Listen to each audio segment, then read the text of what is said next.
안녕하세요. 오만사입니다. 회사에서 퇴근을 하려던 참에 신우에게서 급한 전화가 왔어요. 언니, 오빠가 왜 전화를 안 받아요? 급하니까 빨리 전화 좀 받으라고. 전화 좀 해보세요.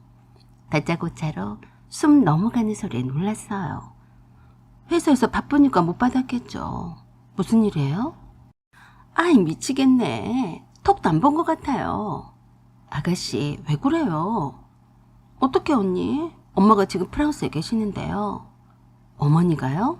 언제 가셨대요? 금시초문이네. 그게 문제가 아니고 오빠 카드를 들고 가셨는데요. 그게 소매치기한테 가방이랑 싹 다 털렸다네요. 뭐라고요? 자세히 말해봐요.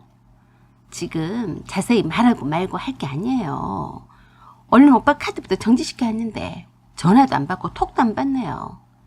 어머니한테는 언제 연락이 왔어요? 잃어버린 지는 얼마나 되신 거예요?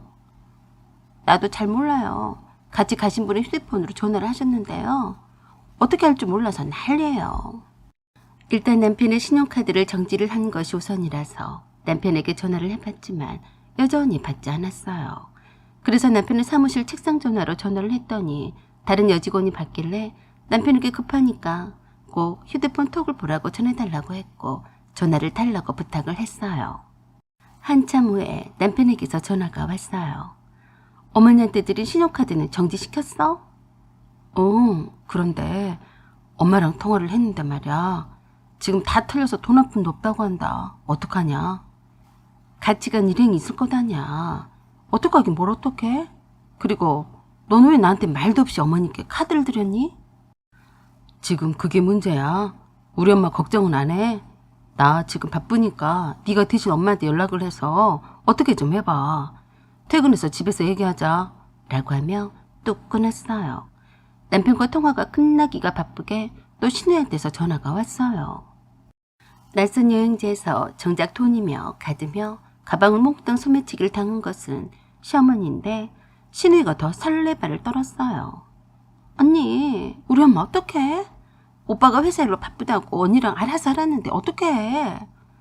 아가씨부터 진정 좀 해요. 내가 진정을 하게 생겼어요. 우리 엄마 영어도 하나도 할 줄 몰라요. 어머니 패키지 여행으로 가신 것 아니에요? 여행자 보험도 들었을 텐데요. 그리고 인솔자나 가이드도 있을 것 아니에요. 언니, 아니야. 패키지 여행이 아니라고요. 네? 그럼 누구랑 가신 거예요? 그게요. 아니, 그게 문제가 아니잖아요. 가방에 있는 지갑이랑 현금이랑 다 털려서 엄마가 난리예요. 어떻게 좀 해보라고요. 참 답답했습니다. 어머니가 그 머나먼 곳에 혼자서 가시진 않았을 것 아니에요. 그때서야 이실직고를 하더라고요. 그게요. 엄마 친구분하고 단둘이 가셨는데 글쎄 그분도 현금이나 신용카드는 하나도 없다네요. 네? 친구분 누구요? 그럼 여행자 보험은 들었을 것 아니에요. 아니지. 일단 그 친구분 연락처를 저에게 줘요. 함께 갔다던 시어머니의 친구분에게 전화를 걸어갔더니 묵직한 남자 목소리였어요. 엉겁결에 저도 모르게 죄송합니다. 제가 잘못 걸었습니다. 라고 하고 끊고 다시 걸었는데도 그 남자 목소리였어요. 저는 같이 동행한 분이 여자친구분인 줄 알았지 뭡니까? 설마니 남자친구분하고 단둘이 가실 줄 꿈에도 생각하지 못했어요. 저는 김말숙 씨 며느리 되는 사람인데요. 혹시 거기가 프랑스 파리가 맞나요? 그러자 갖다부터 대답도 않고 시어머니에게 전화를 넘기더라고요. 너냐? 나 어떻게 하면 좋으냐? 지금 몇 시간째 아무것도 못하고 여기에 가만히 있다. 교통카드 살 돈도 없다. 일단 그 지역 관할인 경찰서를 찾아서 가세요. 경찰서?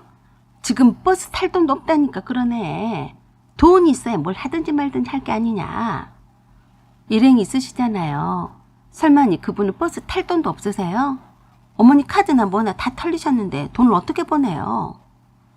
여기 내가 계좌번호 찍어줄 테니까 이쪽으로 보내라. 같이 있는 분의 계좌니까. 무턱대고 돈부터 보내라니. 아무튼 일단 경찰서부터 가세요. 정 답답하시면 대사관으로 연락해서 도움을 받으시고요.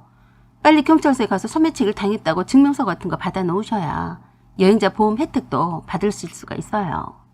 그런데도 다 필요 없고 돈만 보내라고만 하시는 시어머니가 뿔따구가 냈는지 제게 막 화를 내셨어요. 여기 이 박 교수님도 돈이 없으셔. 내가 오죽하면 빨리 돈을 보내라고 하겠냐? 어머니, 지금 바로 경찰서에 가시라고요. 너는 말하는 것이 왜 그렇게 정남이 떨어지게 하냐? 내가 여기 못 올 때로 왔냐? 내가 너한테 말은 하지 않고 왔다만 그게 불만이야? 내가 동네 북인가? 왜 엉뚱한 데다가 화풀이야? 어머니, 이 상황에서도 그런 말씀을 하시는 걸 보니 여유가 있으시네요. 이왕 가셨으니까 소매치기 당한 것은 잊어버리세요. 경찰들이 잡아주지도 않으니까 괜히 가방 찾아주라고 진을 빼지 마시고요. 소매치기 당했다고 신고하고 분실물 증명서만 확실히 떼어오면 보상을 받을 수 있으니까요. 뭐야? 너는 내 걱정은 하나도 안 하지? 형식이는 뭐하느라 전화도 안 받아? 아무리 바빠도 내가 이 꼴을 당했는데 너랑 통화하게 해야 되겠냐? 시어머니는 자기 생각만 하셨어요. 그럴 수도 있겠다 싶기도 했습니다. 머나먼 낯선 땅에서 여행 첫날에 소매치기를 당했으니 얼마나 놀라셨겠어요. 그런데 저에게 또 그러시더라고요. 있잖아, 급한 대로 네가 돈 좀 넣어줘야겠다. 한 500만 원만 보내라. 이왕 왔는데 가방 잃어버렸다고 그냥 말씀 없잖냐. 500만 원이요? 저한테 그런 돈이 어딨어요. 제가 시킨 대로 하시면 되세요. 너 쪽팔리게 정말 이럴래? 네가 돈 없다고 하면 눈 가리고 하늘을 아웅이야. 내 아들이 벌어다 준 돈이 얼만데 죽는 소리를 해. 죄송해요 어머니. 애들 밥 먹여야 하니까 이만 끊을게요. 시어머니의 전화를 받고 의문이 많이 들었어요. 남편 돈도 제가 다 관리를 하고 있었는데 저 몰래 남편이 신용카드를 한 개 더 발급을 받아서 시어머니께 드렸을 텐데요. 제 생각엔 신용카드만 딸랑 드리진 않았을 테고 분명히 현금도 얼마간 챙겨 드렸을 법도 한데 무엇이 떳떳지 못해서 저만 쏙 빼놓고 모르게 여행을 보내드렸냐고요. 조금 후에 신우에게서 다시 전화가 왔어요. 언니, 오빠랑 내가 언니 모르게 일부러 그런 건 아니에요. 사실 같이 가신 분이 엄마 남자친구예요. 엄마가 채용까지 생각을 하는 분이세요. 전직 대학 교수였고요. 엄마가 나랑 언니가 나눠서 각각 500만 원씩 돈을 보내라네요. 저는 보냈어요. 언니도 우리 엄마가 기분 좋게 여행을 다녀오시라고 돈을 보내줘요. 남자친구? 전직 대학 교수면 다야? 그래도 시어머니가 남자친구가 있다는 것은 참 응원하고 싶어요. 돈 500만 원이 누애 이름이야? 정말 웃기더라고요. 나 모르게 갈 때는 언제고 이제 와서 돈을 보내라. 그렇게는 못하죠. 우리가 돈을 쌓아놓고 사는 줄 아시는 것 같았어요. 어머니 남자친구분 계좌로 보냈어요? 네, 그래야죠. 그 돈이면 충분하니까 됐네요. 뭘. 그래도 엄마가 간 김에 넉넉 잡고 둘러보고 오신다는데 좀 해드려요. 아가씨, 그분은 돈이 없어요. 자식도 없냐고요. 왜 어머니 혼자서 돈을 다 써요? 설마 그러겠어요? 전직 대학 교수라서 엄마가 얼마나 잘하는데요. 아버지랑 헤어지고 얼마만이에요. 우리 엄마한테도 이젠 봄바람이 불어야죠. 안 그래요? 봄바람? 봄바람이 2번 불었다가는 집안 나만하지 않겠네요. 아가씨, 모르긴 몰라도 유리 아빠가 나 몰래 어머니께 카드도 드린 것 말고도 따로 돈 챙겨 드렸을 텐데 우리가 그렇게 여유롭지 못해요. 그래서 며느리는 남이라고 하는가 봐요. 알았어요. 라고 하며 끊었어요. 돈이 땅에서 솟아나나 하늘에서 떨어지기를 하나. 시어머니의 황혼연애에 왜 우리가 돈을 물쓰듯 해야 하는 거지? 뭐가 무서워서 며느리 모르게 갔는지 그것도 궁금했어요. 그래서 남편이 퇴근해서 들어오자 곧바로 물었어요. 어머니가 파리로 남자친구와 여행 가셨는데 왜 나만 모르니? 그게 말이야. 실은 저번 달에 향수기가 퇴사했잖아. 퇴직금이 좀 나오니까 그걸 보시더니 그분하고 여행을 간다고 돈을 빌려달래. 그래서 나도 그저 말 수 없어서 내가 비행기 값을 결제해드렸어. 카드도 드렸지 뭐. 뭐야? 너 미쳤어? 어머니 통장에 5천만 원 가까이 있어. 그 돈 어디다 쓰고? 그러게. 향수기 말로는 엄마가 그분과 1년 가까이 사귀면서 보약이다 뭐다 해다가 바치고 요양원에 있는 시어머니한테까지 가서 병문안도 하면서 돈을 좀 많이 쓰셨다더라. 엄마가 우리 아버지한테 사랑도 한 번도 못 받고 사셨는데 내가 뭐라 할 수 있냐? 좀 쎄한 기분이 들었어요. 아무리 그래도 그렇지. 해외여행을 가면서 비행기 값까지 시어머니가 다 내게 하냐고요. 그래서 남편에게 비행기표 예매하면서 받은 여권번호랑 신상을 확인하고 전직 대학 교수가 맞는지 해당 대학교에 문의했어요. 그랬더니 그 대학교 측에서 이상한 말을 하더라고요. 그런데 이 사람에 대해서 왜 물으십니까? 이 사람은 저희 대학교 측과 아무런 관련이 없어요. 이 사람에 대해서 물어오는 사람이 하도 많아서요. 저희도 다 찾아봤습니다. 네? 이분 신상에 대해서 물어오는 사람이 많다고요? 네, 대학 교수라고 사칭을 하는 것 같은데요. 조심하세요. 사기꾼이었어요. 그것도 모르고 시어머니가 당하신 것이었죠. 그래도 멋쩍겠어요. 시어머니가 자진해서 돈을 갖다 바쳤는데요. 헤어지면 그만이지. 그 사기꾼이 시어머니의 돈을 강제로 뺏건 하진 않았으니까요. 시어머니가 무사히 여행을 마치고 돌아왔지만 사기꾼이라고 아무리 말해줘도 믿지 않았어요. 완전히 그 사기꾼한테 퐁당 빠지셨더라고요. 그때부터 남편도 시누이도 시어머니께 10원짜리 하나도 주지 말자고 약속했는데요. 그 남자가 시어머니를 어떻게 얼마나 싹쓸이 긁어 잡섰는지 어느 날 생 거짓골로 저를 찾아왔어요. 말을 듣고 본 어이가 없었어요. 그 사기꾼이 시어머니가 사시는 집을 팔고 그 돈으로 코인 투자를 하자고 권하더래요. 그러면서 자기 집에서 함께 살자더니 돈만 받고 해외로 도망쳤다네요. 그러면서 그러셨어요. 유리 엄마야, 내가 미쳤나 보다. 세상에 속일 걸 속여야지. 그럴 줄 몰랐다. 할 수 없이 남편한테도 하소연을 했는데요. 남편이 그랬어요. 엄마, 저도 할 만큼 했어요. 유리 엄마 몰래 엄마한테 들어간 돈이 얼마인 줄 아세요? 향수기 돈은요. 그 사기꾼이 또 엄마한테 와서 살랑거리면 그새 다 잊고 다 퍼줄 거죠. 그 남자 따라가세요. 라고 하며 시어머니를 내쫓았습니다. 어쩔 수 없는 것 같았어요. 시어머니와 거리를 확실히 두는 수밖에요. 시어머니는 할 수 없이 숙식을 제공하는 식당에서 일하시면서 지내고 있습니다. 사연은 여기까지입니다. 감사합니다. 안녕하세요. 오만사입니다. 얼마 전에 친구들 모임에 나갔다가 들었던 사연입니다. 친구 중에 한 명이 결혼한 지 3년 정도 되었는데요. 아들 하나를 낳고 잘 살고 있습니다. 그 친구는 사실 결혼을 하기까지 우여곡절이 좀 있었어요. 웨딩드레스를 2번을 입었거든요. 첫 번째 남자와의 결혼은 시가 쪽에서 그 친구를 맞득지 않게 봤어요. 그래도 큰 반대를 하는 것이 아니라서 결혼식을 올리긴 했었는데요. 그게 알고 보니 그 남자가 결혼 직전까지 동거하는 여자가 있었고 그 사이에 딸도 한 명 있었어요. 정말 우습게도 결혼식 당일날에 그 남자와 동거를 했던 여자가 직접 신부 대기실에 찾아와서 다른 사람들도 다 들을 정도로 큰 소리로 떠들어서 알게 되었어요. 더 웃긴 거는 그걸 막으려던 신랑인 그 남자가 그 여자에게 손찌검까지 하는 걸 봐버렸죠. 그 광경 보고 모두들 경악했어요. 그 친구에게서 들은 그 남자는 엄청 젠틀하고 다정한 사람이라고 했었는데요. 완전 약질 중 약질을 만난 것이었어요. 제대로 똥을 밟았는지 그 남자랑 헤어지고 그 뒷수습을 하느라 친구가 엄청 애를 먹었어요. 그 마음고생 얼마나 심했는 줄 알고 있는 저도 친구가 다시 결혼식을 올릴 때 눈물이 다 나더라고요. 제 친구는 키 170의 날씬한 성형 미인이었어요.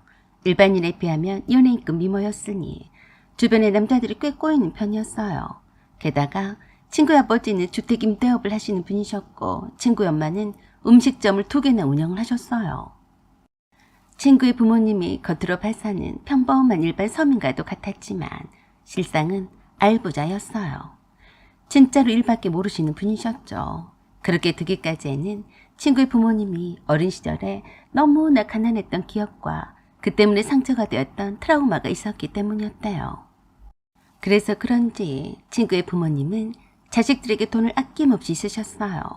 제 친구가 결혼식장에서 웨딩 마치도 하지도 않은 채 헤어지긴 했지만 친척들과 그 자리에 왔던 하객들로 인해서 모르는 사람이 없었어요.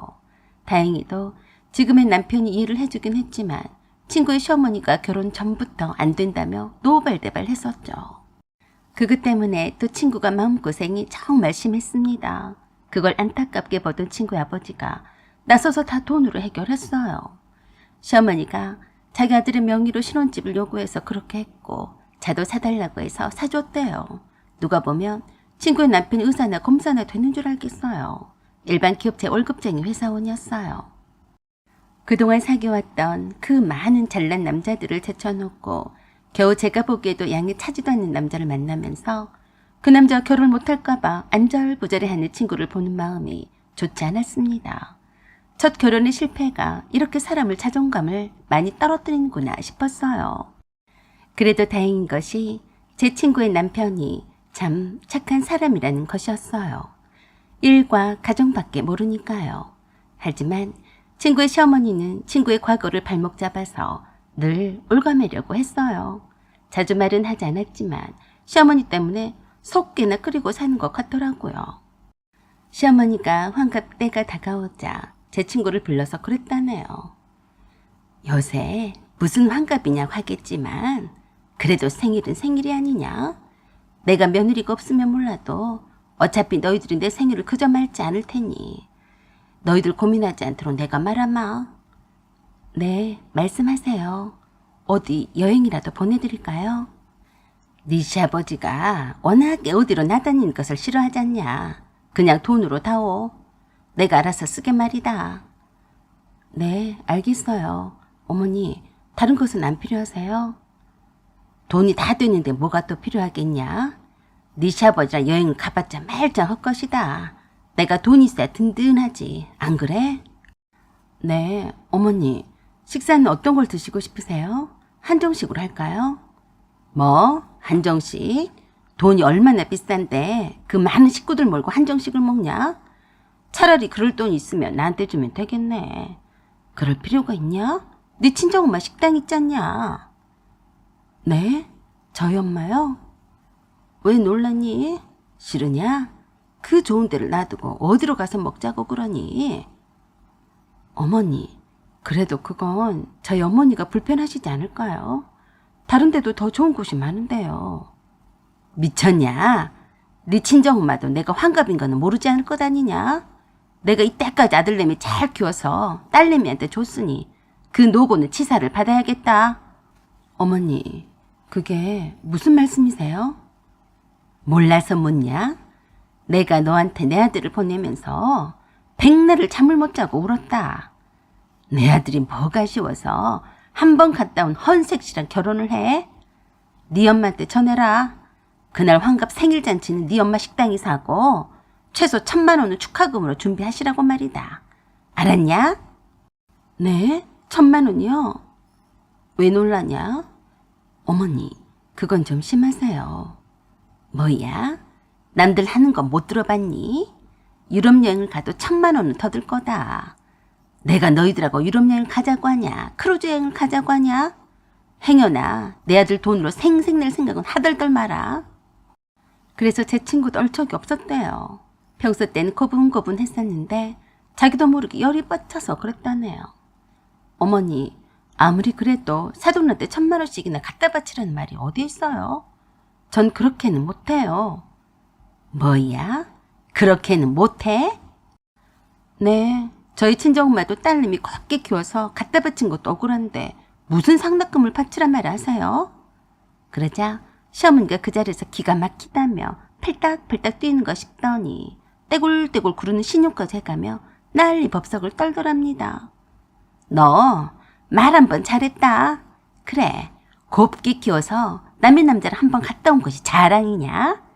내 아들은 총각이었는데 너는 재혼이 아니었냐?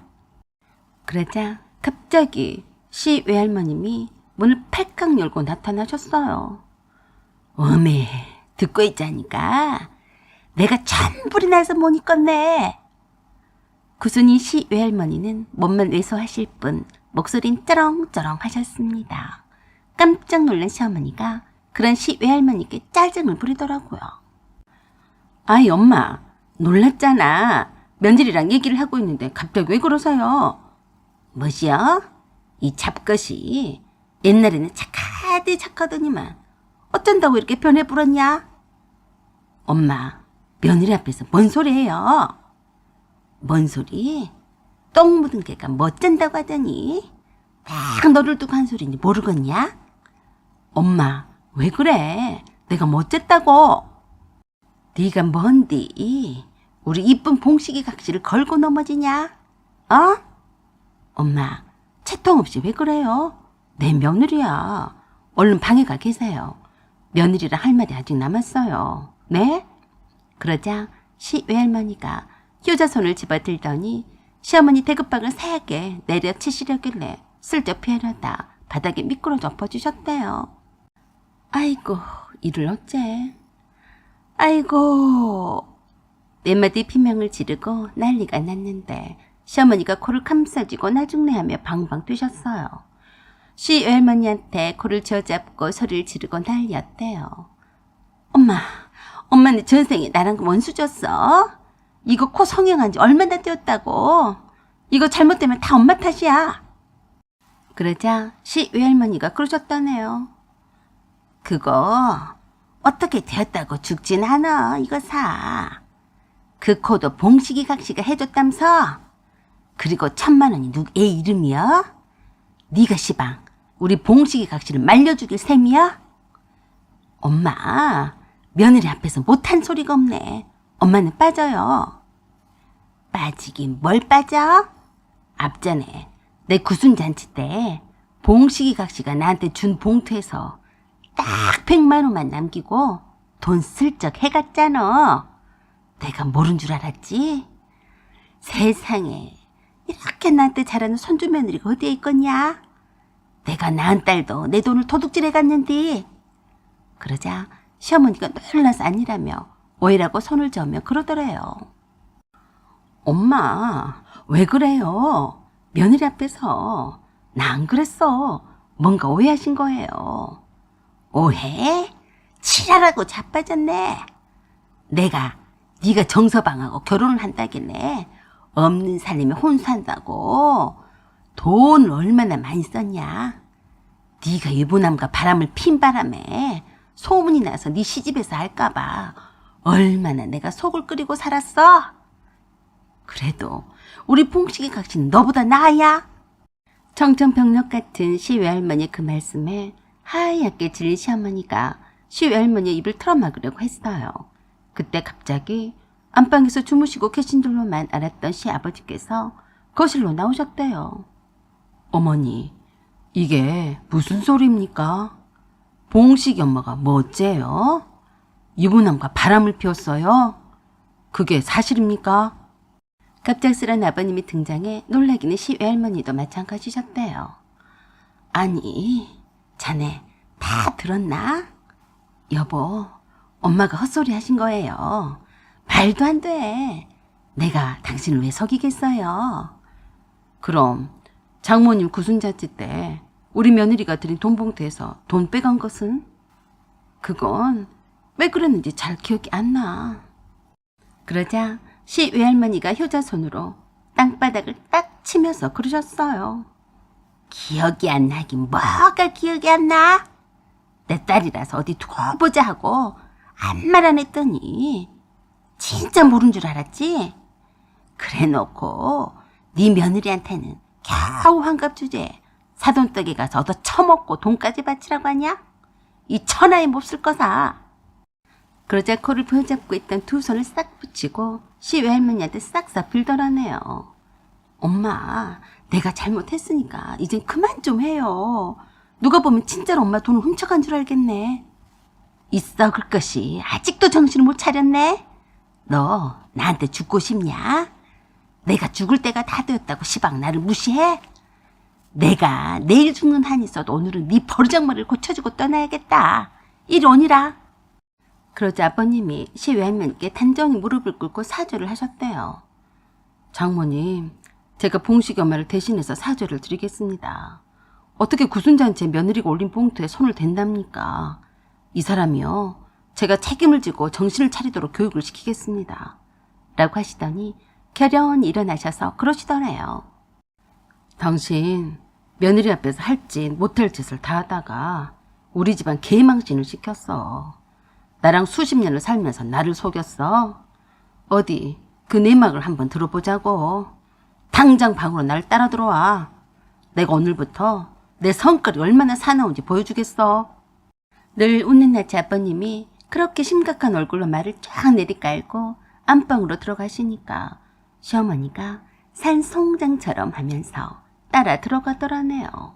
친구는 그 광경을 다 지켜보고 어찌할 바를 모르고 있는데 시외할머니가 두 손을 잡으시면서 그러시더랍니다.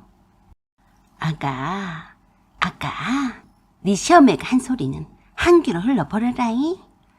네 시어매도 내가 낳은 딸인데 내가 오죽했으면 그랬겠냐. 나이만 저렇게 처먹었지 속은 하나도 없는 것이여. 앞으로는 기죽지 말고 살아. 네가 뭔 잘못이냐?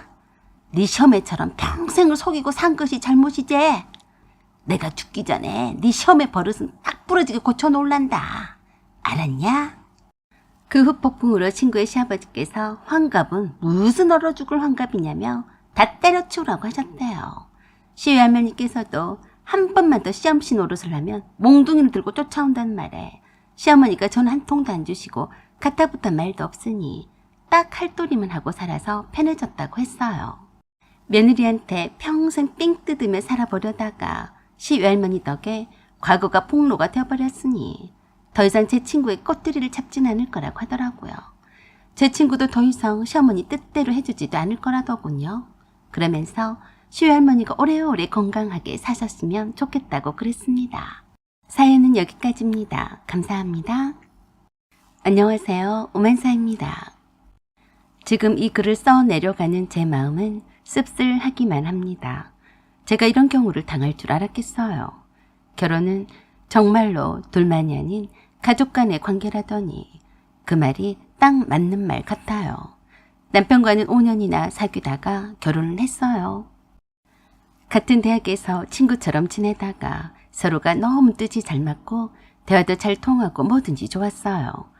다른 사람들과 교제를 해보려고 해도 제 남편만큼만한 사람도 없더라고요.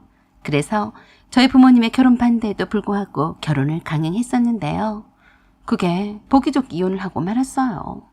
제가 이럴 줄 알았겠습니까? 둘만 좋으면 될 줄 알았어요. 결혼 전에도 남편 못지않게 시집 식구들도 엄청 제게 잘해줬어요. 제가 조금 공주과 근성이 있어서 가까운 사람들에게 관심을 받아야 행복해하는 사람이에요. 흔히 말하는 관심종자라고나 할까요? 생긴 것이나 하고 다니는 것이나 좀 남들과는 다른 점이 많기는 합니다. 30이 훌쩍 넘긴 나이에도 알프스 소녀를 연상시키는 드레이시한 치마에 사랑스러운 레이스 자수가 달린 아이보리색 블라우스 상의에 모자도 수시로 색깔과 맞춰서 입고 다니곤 했어요. 누가 쳐다보던지 말던지요. 그런 저를 늘 이쁘다, 사랑스럽다, 최고다 라며 칭찬에 맞지 않는 제 남편이 저는 정말 좋았어요. 지금도 남편과 헤어져야 한다는 사실에 매미 찢기기만 합니다. 내 봄날이 이렇게 지나가는구나 싶어요. 하지만 어쩌겠어요. 인연이 아닌걸요. 맘 정리를 단단히 해야죠. 이제부터 제가 남편과 이혼을 맘먹은 얘기를 해볼게요. 여러분도 동감하실 거예요. 저희 부모님이 제 남편과 결혼을 반대한 이유는 남편의 가정 환경 때문이었어요. 남편 한 사람을 볼 때는 어느 부잣집의 막내 아들처럼 생겼어요. 그렇지만 시어머니는 결혼 직전까지도 식당에서 일하는 참모였고 저보다 나이도 한참이 어린 시누이는 고등학교 때부터 사고를 쳐서 아이가 둘씩이나 있는 애엄마인데 찢어지게 가난하게 살고 있었어요. 시어머니가 식당 일을 해서 번 돈의 대부분이 시누이한테 흘러가는 것 같았어요. 애가 둘씩이나 있는데 시누이는 허구한 날 사내 못 사내 하며 넋두리만 해대는 것 같았죠. 그래도 제가 부모복이 탁월해서 운 좋게 돈 걱정 없는 집안에 태어나서 이렇게 공주과가 되었는데 얼마나 다행인가요. 저희 부모님은 제 미모며 흑벌이며 뭐 하나 빠질 게 없는데 왜 하필 없는 집안에 가서 퍼주면서 살려고 하냐고 하셨어요. 그때는 제가 이해를 못했는데요. 이제는 알 것 같아요. 제가 부모님 덕분에 돈에 궁해본 적이 없어서 아마 그랬던 것 같아요. 신혼여행은 유럽 여행이었어요. 저희 부모님이 넉넉히 챙겨주신 여행 경비 때문에 여행지의 여행 기간을 미리 정해놓고 가지는 않았어요. 그냥 프랑스의 파리를 시작으로 스위스와 주변국들을 되는 대로 둘러보고 올 참이었어요. 프랑스에서 3박을 한 후에 스위스로 넘어가기 위해서 바쁘게 리옹역을 향하고 있을 때 남편에게 전화가 왔어요. 아마도 신우의 전화인 것 같은데 남편의 표정이 심각해 보였어요. 왜 그래? 아니야. 잠깐 저쪽에 가서 전화 좀 받고 올 테니까 여기 짐 잘 지켜. 금방 올게. 선배치기 조심하는 거 알지? 조금 후에 조금 어두운 표정에 남편이 돌아왔는데 별일이 아니라고 해서 그러겠지 했네요. 그리고 스위스 여행 도중에도 간간히 따로 혼자서 통화를 하는 걸 여러 번 봤어도 그런가 보다 했어요. 남편 어련히 알아서 별일 있으면 말해주지 않을까 싶어서였죠. 여행 계획과 일정 짜기는 모두 다 남편의 몫이었고 역시나 듬직한 남편답게 제가 행복한 신혼여행을 즐길 수 있도록 최선을 다하는 모습이었어요. 인터라켄의 하드클룸에서 세상에서 가장 멋진 경관을 보며 치즈 퐁듀도 먹고 난생 처음 패러글라이딩도 하면서 인스타에 마구마구 사진도 올렸어요. 이번 스위스 여행이 처음은 아니었지만 모든 게 더 아름답고 좋더라고요. 바로 그때 신우이가 전화 통화가 가능하냐는 톡이 왔길래 바로 전화를 걸었어요. 아가씨, 여기 너무 좋다. 무슨 일이에요? 언니, 오빠 옆에 있어요. 오빠요? 앞에서 사진을 찍느라 정신없어요. 왜요? 언니, 오빠가 말 안 했죠? 뭘요? 그럴 줄 알았어. 그러니까 언니가 속도 없이 사진 올리고 자랑질 치지. 무슨 말이에요? 엄마가 지금 쓰러지셨어요. 지금 난리가 났어요. 그런 일 있었어요? 어머니가 어디가 어떻게 안 좋으신 거예요? 지금 상태는요? 언니, 긴 얘기는 다 못하고요. 오빠가 신혼여행 중이라고 언니한테 한사코 모르게 하라고 하는데요. 지금 그럴 때가 아니라서요. 정말 그렇게 말했어요? 불효자식이네. 제가 혼내줄게요. 어머님 지금 괜찮으세요? 아니에요. 큰일 날게 생겼어요. 그때 남편이 전화통화를 하고 있는 나를 보더니 다가와서 제 전화를 체감해 신우에게 그랬어요. 너 내가 당부했어? 안 했어? 전화하지 마. 라고 하며 끊더라고요. 왜 그래? 내 전화를 왜 네 맘대로 끊어? 우리는 신혼여행 중이야. 아무에게도 방해받고 싶지 않아. 그때 신우에게서 톡이 왔어요. 언니, 급하니까 언니 신혼집 비번 찍어서 보내줘요. 저밭 터진 우리 집보다 병원도 다니기 편하고 넓은 오빠 집이 더 낫지 않겠어요? 뭐? 이게 무슨 말이야? 아가씨, 신혼집 비번은 우리 친정엄마도 안 가르쳐 드릴 건데요. 엄마가 곧 태어나셔야 했는데 그럼 나보고 어떡하라고 그래요? 뇌경색이라 몸도 불편하신 노인네를 죽게 내버려 두자는 말이에요. 진짜 열받게 오빠나 언니나 둘 다 쌍으로 그럴 거예요. 곧 있으면 육두문자가 터져 나올 판이라 좀 겁부터 나더라고요. 내가 뭐 어쨌다고. 비번이 왜 필요해요? 암튼 긴 소리 못하니까 긴 얘기는 오빠한테 듣던지 하고 둘 중에 하나만 골라요. 뭘요? 내가 엄마 간병을 위해서 병원이 가까운 오빠 집으로 엄마를 모시고 들어가 살고 오빠랑 언니가 우리 집에 와서 살아요. 도대체가 어이가 없어서 반응하지 않았더니 또 그러더라고요.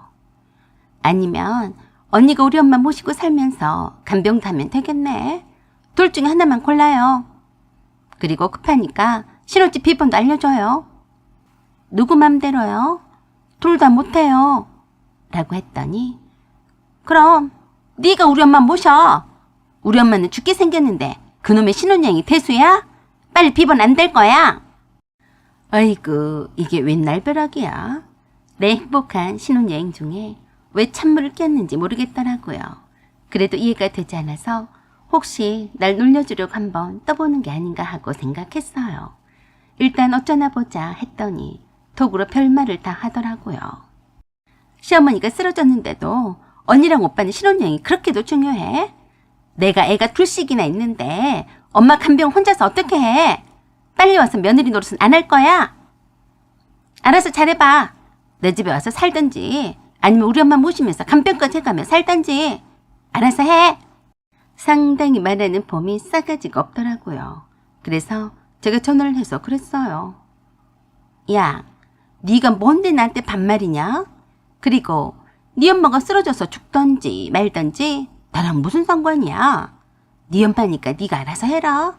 별 거지 같은 것을 다 보겠네. 한 번만 더 이따위로 전화하거나 톡을 보내기만 해봐. 네 대신 네 오빠 눈가를 파버릴 테니까. 알았어?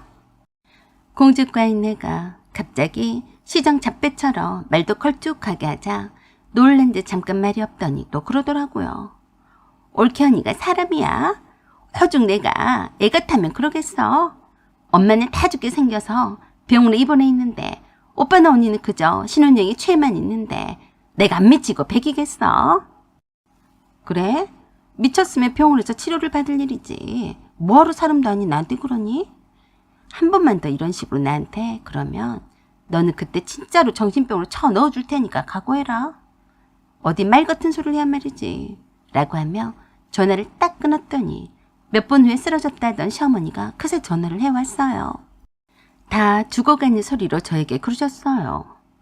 내가 한번 쓰러졌기 때문에 또 쓰러질 수가 있다더라. 그때는 완전히 저 세상으로 간다더라. 통원 치료도 받아야 하는데 어떻게 그 먼 집에서 혼자서 다니겠냐?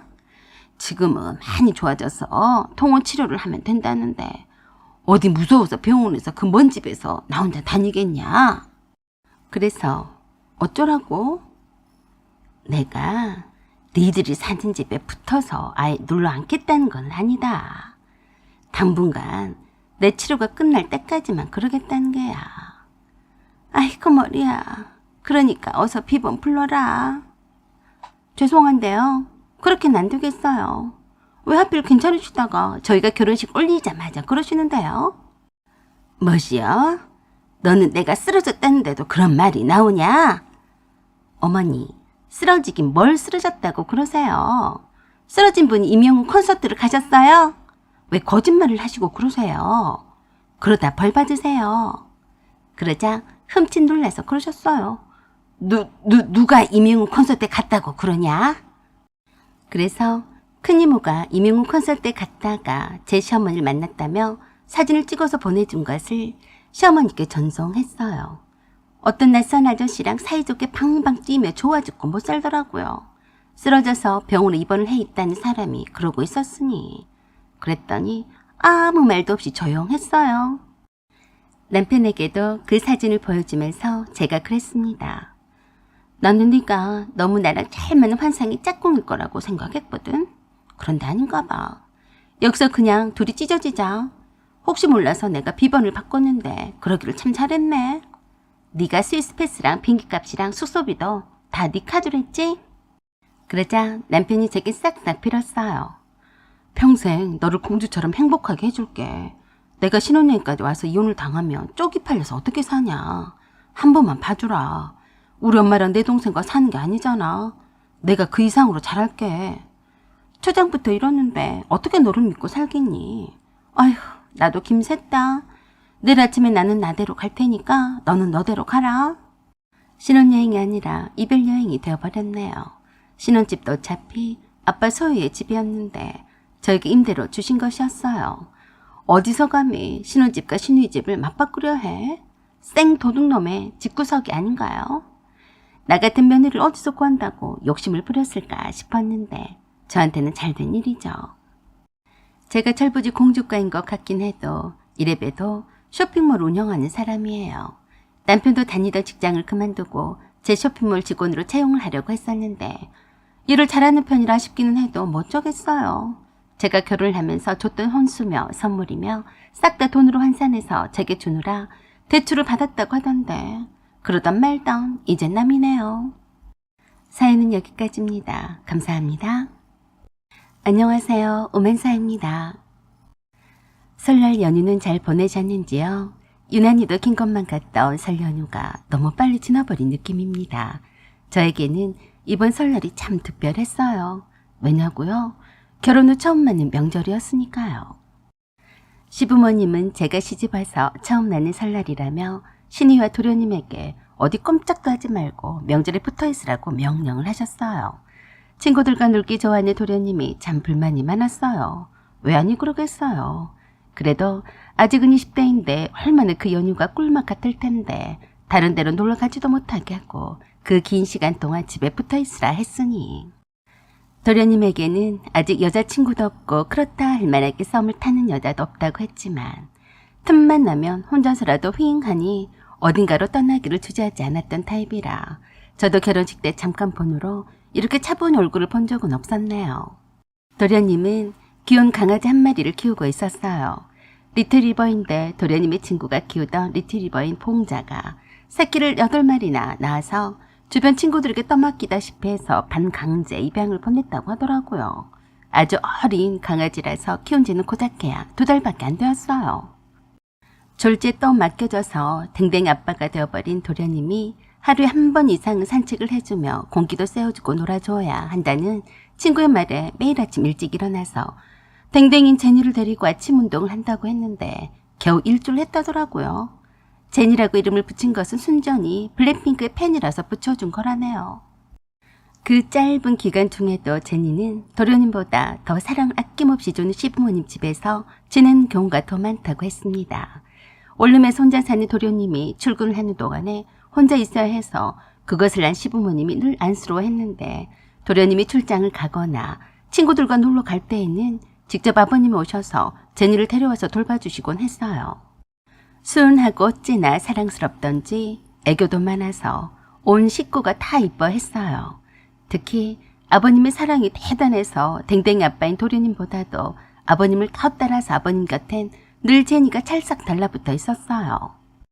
저는 결혼 후 처음 맞는 설날 아침이라서 남편과 함께 한복을 곱게 차려입고 시부모님께 세배를 드렸더니 덕담을 한마디 해주시고 두툼한 세뱃돈을 넣은 봉투를 주셨어요. 그것을 본 신우이가 아버님께 그랬어요. 아빠, 너무 하신 거 아니에요? 나는 출가 외인이라서 이렇게 조금 주세요. 너는 네 시아버지한테 받으면 되잖아.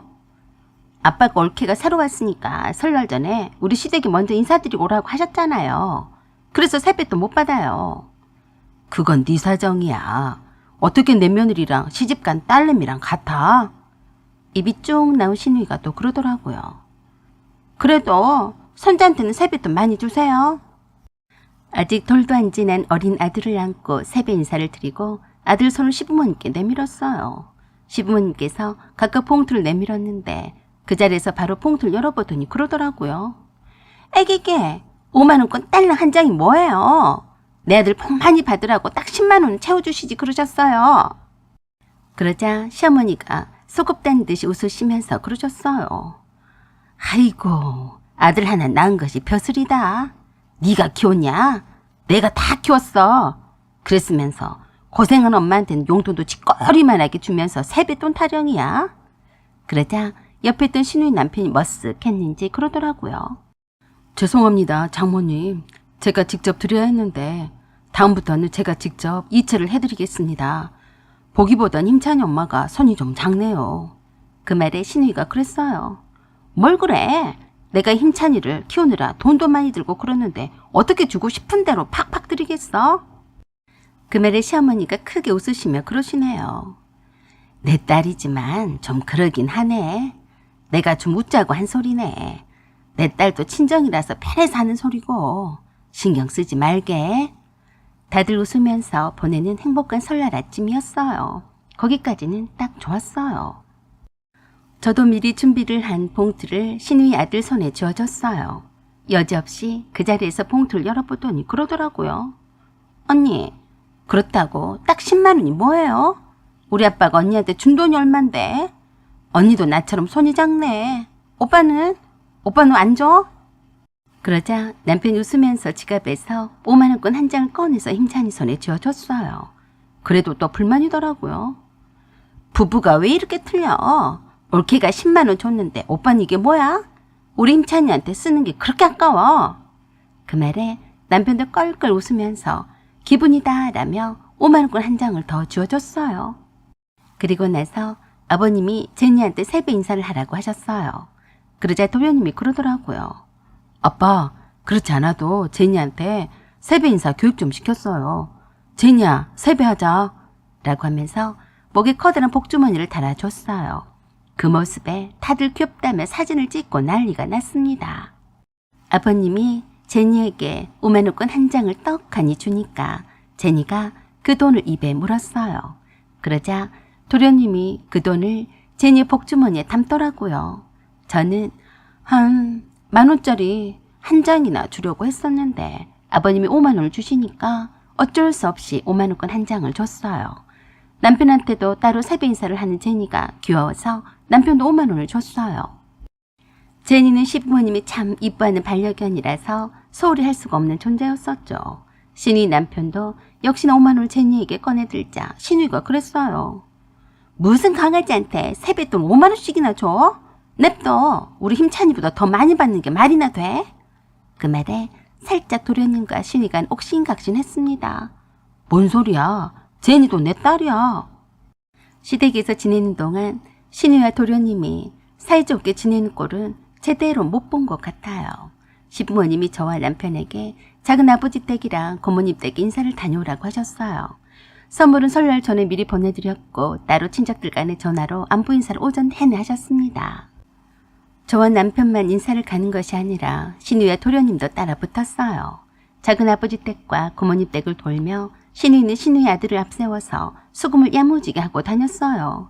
도련님은 제니의 목에 복주머니를 달아서 자기 딸이라며 세배 인사를 시키고 복주머니 안에 5만원권을 미리 보여드리자 1,000원이나 5,000원권을 주려다가 다들 10,000원을 주시더라고요. 그래도 양이 안 찼는지 신우이와 도련님이 제게 그랬어요. 언니, 여기서 사돈댁이 가깝지 않아요? 나온 김에 사돈댁에 세배를 하러 가요. 그래서 갔어요. 그런데 친정 부모님은 성묘를 하러 가시고 안 계셨어요. 올케 언니들과 어린 조카들만 있었어요. 예상도 못한 제 신우이와 도련님을 몰고 와서 큰 올케가 조금 당황해하면서 신우 아들 손에 5만원을 한 장 쥐어줬어요. 그리고 크나큰 복주머니를 목에 걸고 온 귀여운 댕댕이를 보자 귀엽다고 어린 조카들이 다 몰려들어서 쓰다듬고 노느라 제니도 신이 났더라고요. 그러자 도련님이 제니에게 세배 인사를 시켰습니다. 역시나 복주머니에 5만원권을 미리 보여드리면서요. 제니야, 세배 인사를 하자. 라고 하자 그 말을 알아듣기나 한 듯이 고개를 바닥에 처박자 어린 조카들과 올케들이 신통방통하다며 귀엽다고 또 난리가 났습니다. 올케들이 10,000원짜리 한 장씩을 주자 제니가 입에 받아물고 도련님에게 주면 도련님이 그 돈을 복주머니에 넣어줬어요. 그 모습을 본 어린 조카들이 서로 자기도 세배 인사를 하는 세뱃돈을 주겠다며 줄을 섰어요. 저는 조카들에게 1,000원짜리를 쥐어주며 돈 맛을 알아서 신이 나서 세배 인사를 하고 있는 제니에게 주게끔 했습니다. 그렇게 한참 제니의 세배 인사를 마치고 제가 그랬어요. 이제 우리 조카들 새해 인사 좀 받아볼까? 어린 조카들 4명에다 초등학생과 중학생인 조카까지 총 6명이었어요. 방구석에서 컴퓨터를 하느라 조용하더니 조카 둘이 더 튀어나와서 절을 하는데 솔직히 그때 우리 신우의 도련님의 얼굴이 창백하더라고요. 이게 아니잖아. 제가 애정하는 큰 조카인 중학생에게는 15만원을 주고 초등학생 조카에게는 10만원을 주고 어린 조카들에게는 5만권을 각각 주었어요. 제가 결혼할 때 있어준 올케들한테 고맙기도 했고 제 조카들이라 그 돈쯤이야 하나도 아깝지가 않았어요. 그런데 신우의 도련님은 거의 울상이더라고요. 자존심이 있지 어떻게 10,000원짜리 한 장만 딸랑 주겠냐고요. 제 남편의 낯도 있고 받은 세뱃돈도 있고 제가 아주 어린 조카들한테도 5만권을 뿌렸는데요. 그래도 사는 것은 폼생폼사인데 당연히 최하 5만원으로 주다 보니 어느새 지갑 사정도 여의치가 않았는지 도련님이 제니의 복주머니에서 슬쩍 하더라고요. 조금 쌤통이더라고요. 속으로 깔깔거리며 웃어댔습니다. 기대하시라.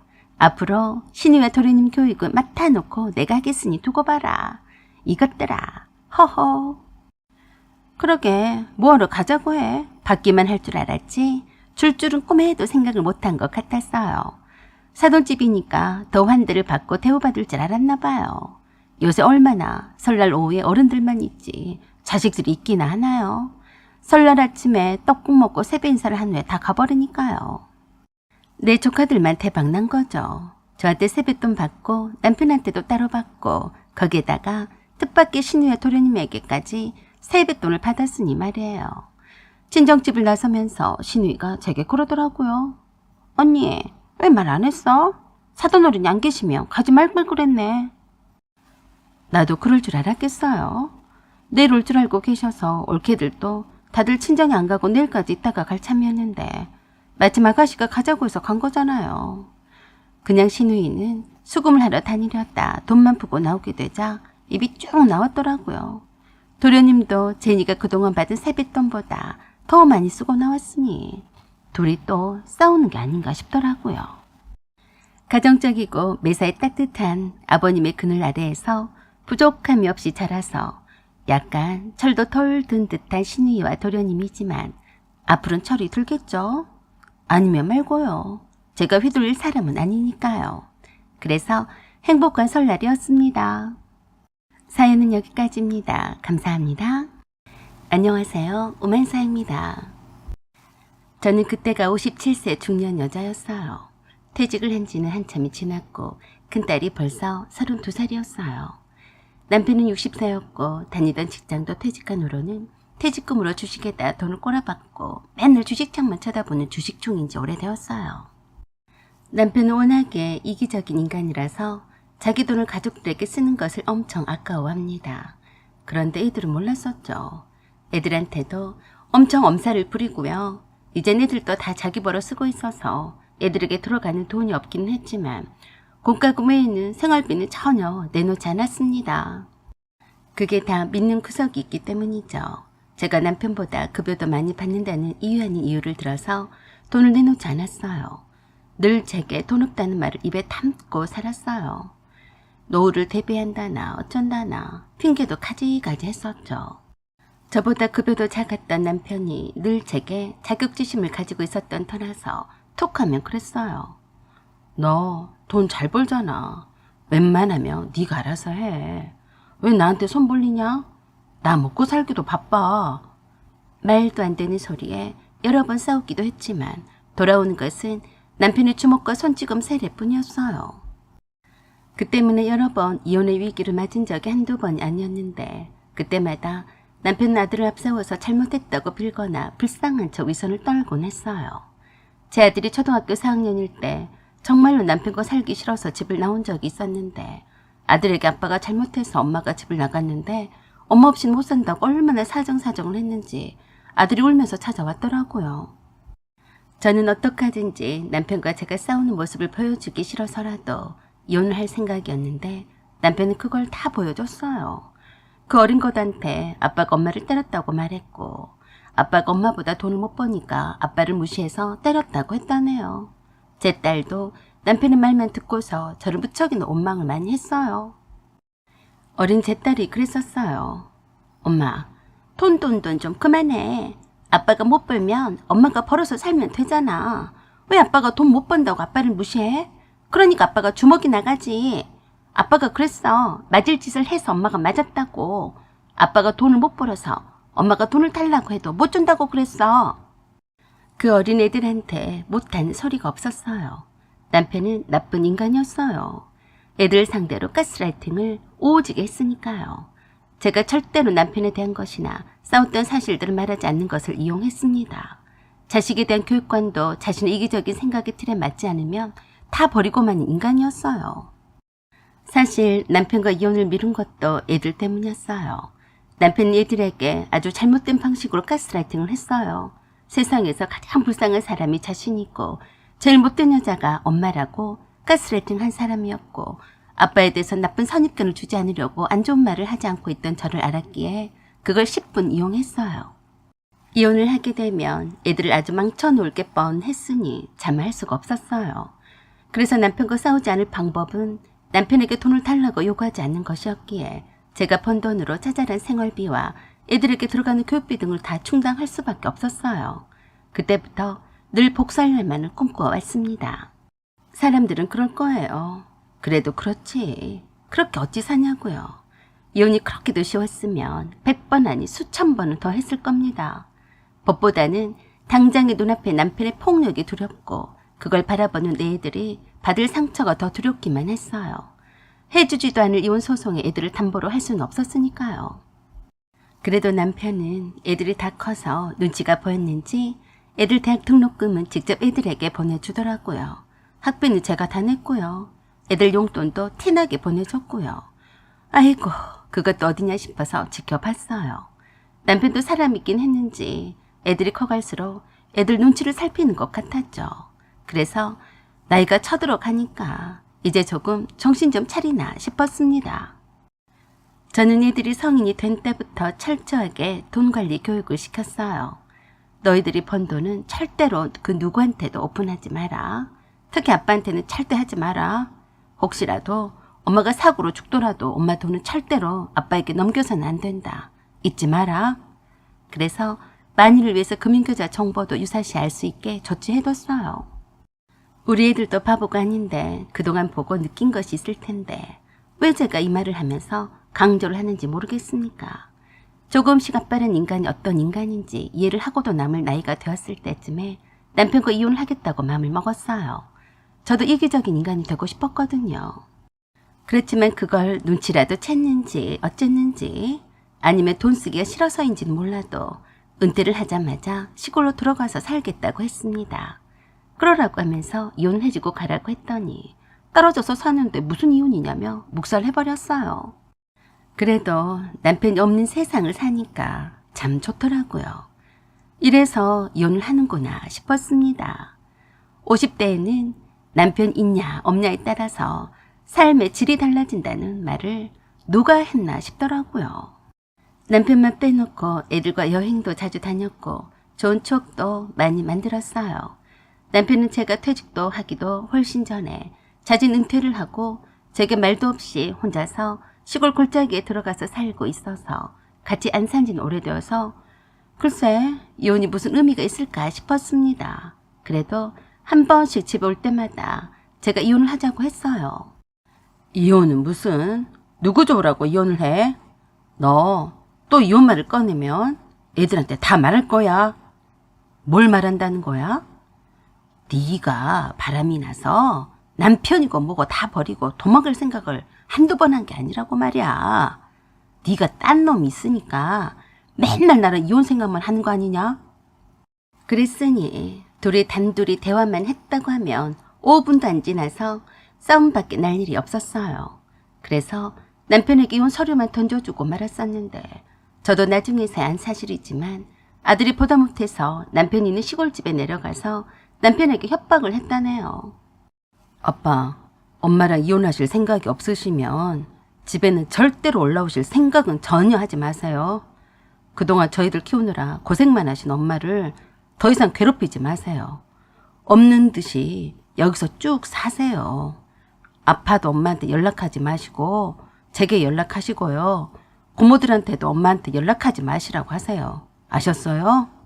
착하디 착하기만 했던 아들의 그 진지한 말에 남편은 적지 않게 충격을 받았다고 했는데 아들이 또 그러더랍니다. 아빠한테는 엄마가 필요할지는 모르지만 엄마한테는 아빠가 짐이에요. 그건 아빠도 아시죠? 두 분이 절대로 함께 있으면 안 돼요. 이젠 제가 불안해서 안 되겠어요. 또 엄마한테 가셨다가 엄마한테 욕하거나 그래봐요. 제가 가만히 안 있어요. 그 뒤로 남편이 자주 집에 올라오지는 않았어요. 저는 살겠더라고요. 안 보고 살고 애들하고 셋이서 행복하게 사니까 너무 좋더라고요. 애들과 해외여행과 국내 여행도 다니면서 인스타에 사진도 올리고 톡프사도 올리면서 친정 언니들과도 나이 드신 친정 엄마와도 여행도 다니면서 즐겁게 지내고 있었어요. 그러다가 작은아버지가 돌아가셨다는 소식을 듣고 애들과 함께 장례식장에 갔습니다. 거기서 두 시누이들과 남편을 만나게 되었어요. 시누이들은 시골 혼자서 사는 남편을 돌보지 않는다며 늘 불만이라 저를 오랜만에 만났어도 표정이 좋지 않았어요. 손이 시누인 형님은 얼굴이 전보다 더 빵떡처럼 변했더라고요. 사람이 몰라볼 정도로 살이 많이 쪄서 놀랐어요. 그런 주제에 저를 보더니 그러더라고요. 아이고, 올케는 몸이 더 좋아졌네. 건강해 보여서 참 보기 좋구만. 내 동생은 삐쩍 말라서 다 죽게 생겼는데 비결이 뭔가? 그러자 옆에 있던 손아래 작은 시누이가 저에게 그러더라고요. 나도 언니처럼 신간이 편해서 살 좀 쪄봤으면 소원이 없겠네. 하도 아픈 데가 많아서 살 찔 새가 없으니 부럽네 부러워. 그러자 저기 저만치서 노인네처럼 폭삭 늙어버린 남편이 다가와서 시누이들한테 웃으면서 그러더라고요. 세상에 징그럽다. 살찐 돼지가 다 돼버렸네. 옛날에는 봐줄만 하더니만 이젠 봐줄 구석이라고는 하나도 없네. 장례식장에서 그게 할 소린가요? 미친 새끼.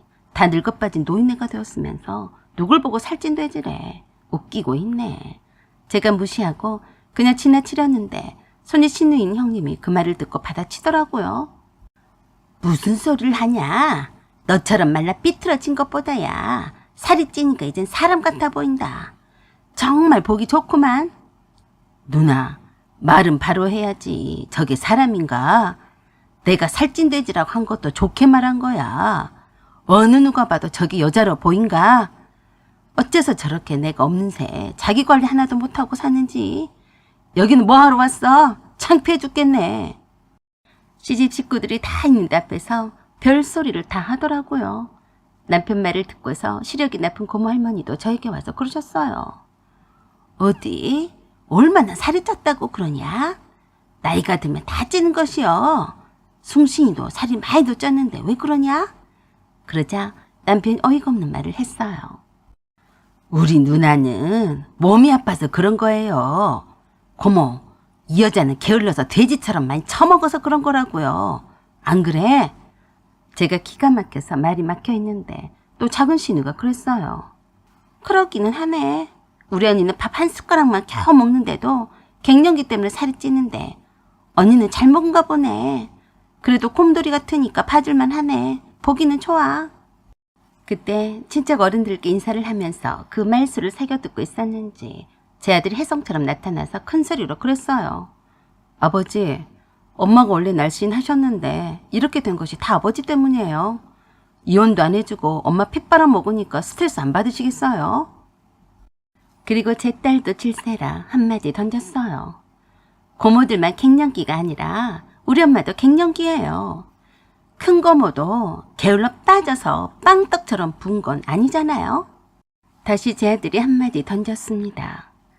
제가 누굴 닮아서 이렇게 못생겼겠어요? 다 아버지 닮았잖아요. 그동안 이쁜 우리 엄마가 생긴 것도 모자란 데다가 돈 한 푼 아까워서 생활비도 안 준 아빠와 사느라 이렇게 되었어요. 아버지, 엄마한테 살찐 돼지라고 하기 이전에 이혼부터 해주세요. 엄마가 아버지랑 이혼만 해주시면 예전처럼 날씬해질 겁니다. 아버지는 얼마나 그 촌구석에서 자기 관리 잘하시며 사시나 두고 보겠어요. 그러면서 저 제 딸을 데리고 조문을 마치고 남편을 거들떠보지도 않고 나와버렸습니다. 그 뒤로 두 시누이들이 제 아들에게 버릇없이 친척들 다 있는 앞에서 망신을 주면 되냐고 나무라길래 아들이 그동안 남편 행적에 대해서 다 까발렸더니 아무 말 못하고 더 이상 전화하지 않았어요. 그런데 그새 또 아프다고 연락이 왔어요. 엄마, 아버지가 또 수작을 부리는 거 아닌가 몰라요. 엄마는 모른 척 하시고 제게 맡기세요. 그래, 알았다. 심지가 굳은 아들이 알아서 척척해주니까 저는 떡이나 먹고 굿이나 볼 참이었어요. 제 딸에게도 수신이들이 흉내사내하며 남편이 다 주고 간다고 한다는데 뭐 어쩌겠어요. 제 딸이 두 신이들한테 그랬다네요. 아빠도 나이가 드셨는데 갱년기 증상이 없으면 정상이 아니죠. 공기 좋은 데 내려가셨으면 몸 관리는 잘 하셨어야죠. 저희도 생활이 있는데 알아서 챙기셔야죠. 엄마한테는 자기 관리를 못한다고 하시더니 그러시면 안 되죠. 아이고 쌤통이었어요. 딱 봐도 꾀병 수작 부리는 거 모를까 봐요. 그 뒤로 들려오는 소식으로는 어깨 석회암 건염인가 뭔가 해서 한쪽 어깨를 못 쓰고 여러 결석인가 뭔가 해서도 응급실에 실려가곤 했다는데 죽을 병도 아닌데 다 죽어간다고 소란을 피워대더랍니다. 속으로 그랬네요. 이혼도 안 해줄 거면 어서 빨리 죽기라도 해라. 애들 고생시키지 말고 식충아, 너나 자기 관리 잘해. 그래도 이혼을 해줄 거라고 기대도 안 했는데 아들이 효자였어요. 무슨 일이 있었는지는 몰라도 며칠 휴가를 내고 남편이 있는 시골에 내려가더니 이혼서류에 떡하니 도장을 찍어 왔습니다. 제 앞으로 다 주고 자기가 사는 시골집만 챙기기로 했다네요. 사실 집 위에는 줄 것도 없지만요. 사연은 여기까지입니다. 감사합니다. 안녕하세요. 오만사입니다. 제가 결혼할 사람의 형수되는 사람이 수간호사입니다. 상견례장에서도 어찌나 교만하던지 인상도 참 더럽더라고요. 표정이 꼭 그렇더라고요. 감히 고아 주제에 넘볼 때를 넘보냐는 식이었어요. 그래요. 저는 고아나 마찬가지였어요.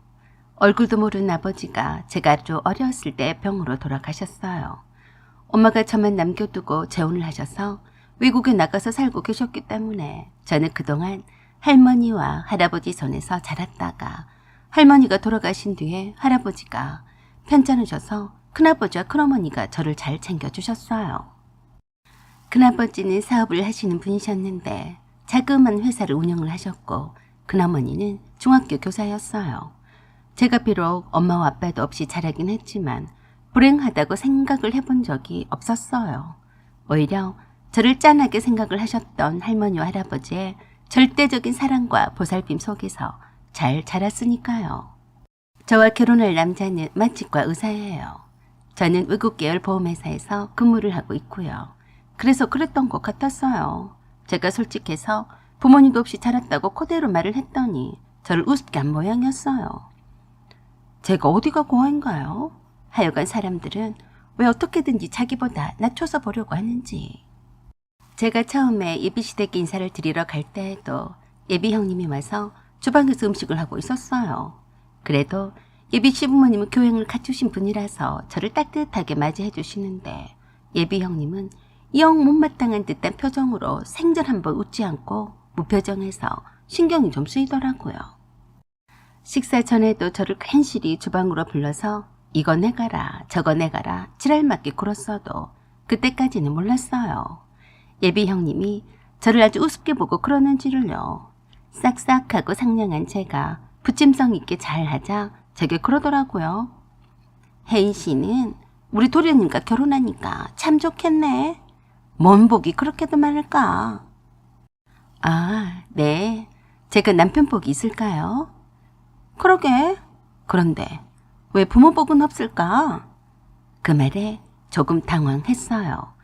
처음 만난 사람한테 할 소리가 아니잖아요.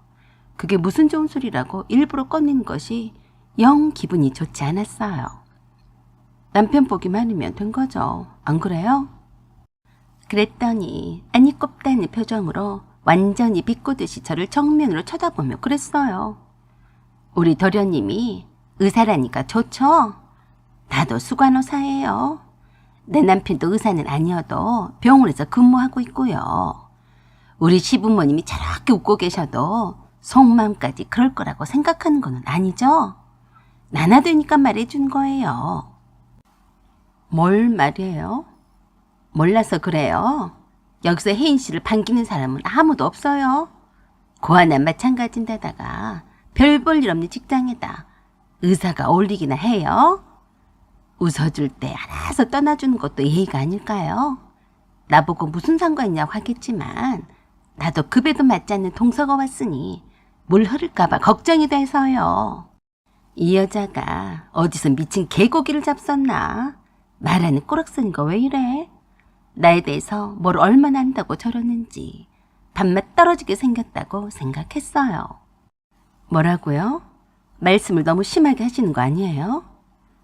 우리 시부모님이 하도 싫은 소리를 요만큼도 못하시니까 행여나 혜인 씨가 착각할까 봐서 직설적으로 말해주는 것이에요. 대충 식사를 하셨으면 빨리 가주세요. 그래서 제가 조용히 가까이 다가가서 그랬습니다. 미쳤냐? 누구 좋으라고? 그러자 뭐야? 너 뭐라고 했어? 말 낮춰요. 교양말이 없게. 내가 너랑 결혼하냐? 재수없네. 살랑살랑 웃으면서도 마치 표범이 사냥하는 먹잇감을 앞두고 있는 그 눈빛처럼 쏘아보자 순간 놀라서 뒤로 몇 발자국 물러서더라고요. 몰상식하고 교만한 예비 형님이 저를 어떻게 짓눌러 보려다가 오히려 제 귀에 눌렸습니다. 그 뒤에도 알게 모르게 예비 형님이 신부님을 뒤에서 흔들며 간사지를 칠 것 같더라고요. 그래, 원 없이 한번 해봐라. 그런 후 얼마 지나지 않아서 일이 있어서 준종합병원급의 한 병원에 들렀어요. 위로 올라가려고 엘리베이터를 탔는데 글쎄 거기에 웬 낯이 익는 얼굴이 보이더라고요. 인상이 더러웠던 남자친구의 형수였어요. 오늘따라 재수없게 저 삼빵떼기를 왜 여기서 마주칠까 했었네요.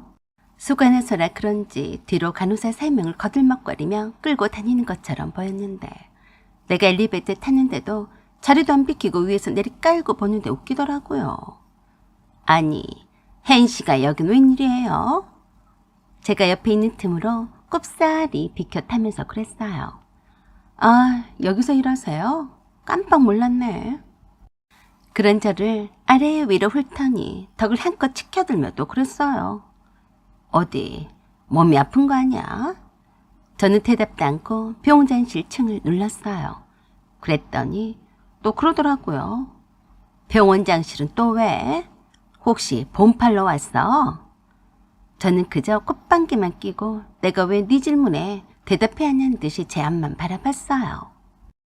그랬더니 대본에 어이가 없는 말을 했습니다. 박 간호사, 지금 당장에 경비실에 연락해.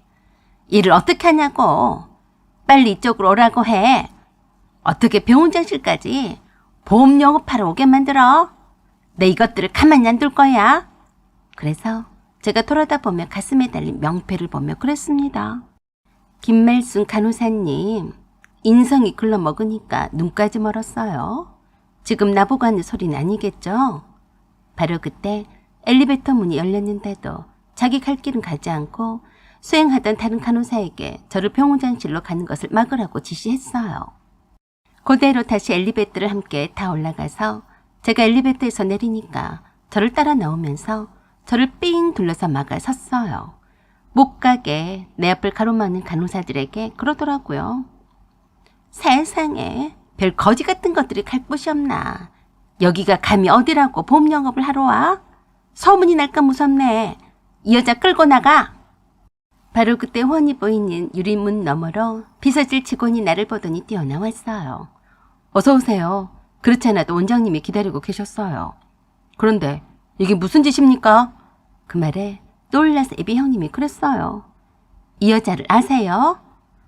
이분은 원장님의 조카분이세요. 그리고 회장님의 손녀이시고요. 뭐하는 짓들입니까?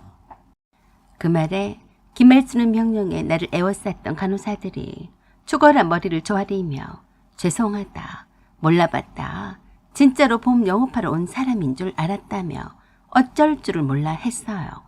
그러면서 다 김말순의 탓이라 돌렸는데 그때까지도 얼음처럼 굳어버린 표정으로 마치 내가 염라대왕으로 변신한 것인 것 마냥 바들바들 떨고 있었어요. 그런 그 여자를 비서실 직원이 크게 나무랐어요. 이봐요, 김말순 씨. 당신이 여기 수간호사가 된 지 얼마나 되었는데 아직까지 병원장님이 가족을 몰라봐요?